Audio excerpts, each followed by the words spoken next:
School की छुट्टियों के बाद 6 दोस्त आरव, सिया, कबीर, तान्या, युवराज और नेहा ने तय किया कि वे एक एडवेंचर पिकनिक पर जाएंगे। काफी सोचने के बाद उन्होंने पीरागढ़ के जंगल को चुना।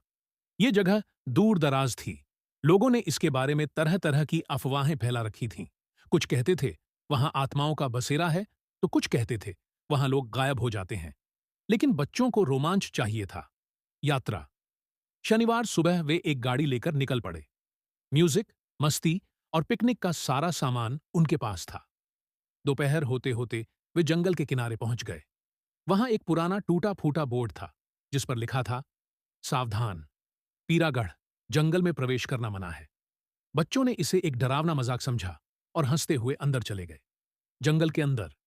जैसे जैसे वे जंगल के अंदर बढ़ते गए, मोबाइल नेटवर्क गायब हो गया, ठंडी हवा बहने लगी और वातावरण में अजीब सी खामोशी छा गई। नेहा बोली, मुझे ठीक नहीं लग रहा। लेकिन युवराज बोला, डरपोक मत बनो, कुछ नहीं है यहां। शाम होते होते शाम ढल रही थी।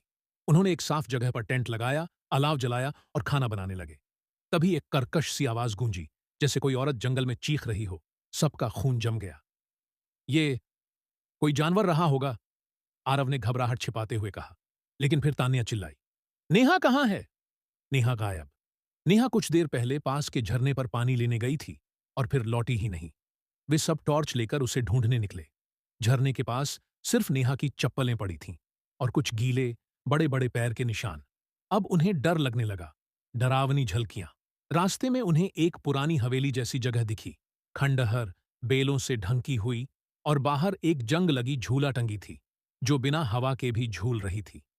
जैसे ही वे अंदर गए, वहां की दीवारों पर खून से कुछ लिखा था, जो आया वो कभी लौट कर नहीं गया। सब भागने लगे। लेकिन तभी दरवाजा अपने आप बंद हो गया। आत्मा का रहस्य।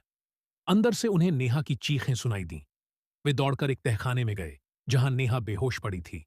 उसके चारों ओर लाल रंग के तिकोने निशान थे, जैसे किसी टोटके के। एक बूढ़ी औरत की आत्मा प्रकट हुई, आंखें सफेद, बाल बिखरे हुए और हाथों में एक पुराना दिया। तुम सबने मेरी नींद खराब की है, अब कोई नहीं बचेगा। क्लाइमैक्स। कबीर ने अपने बैग से रुद्राक्ष की माला निकाली, जिसे उसकी दादी ने हमेशा साथ रखने को कहा था।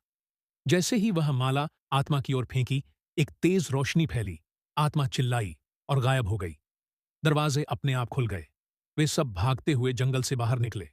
सुबह होने तक बिना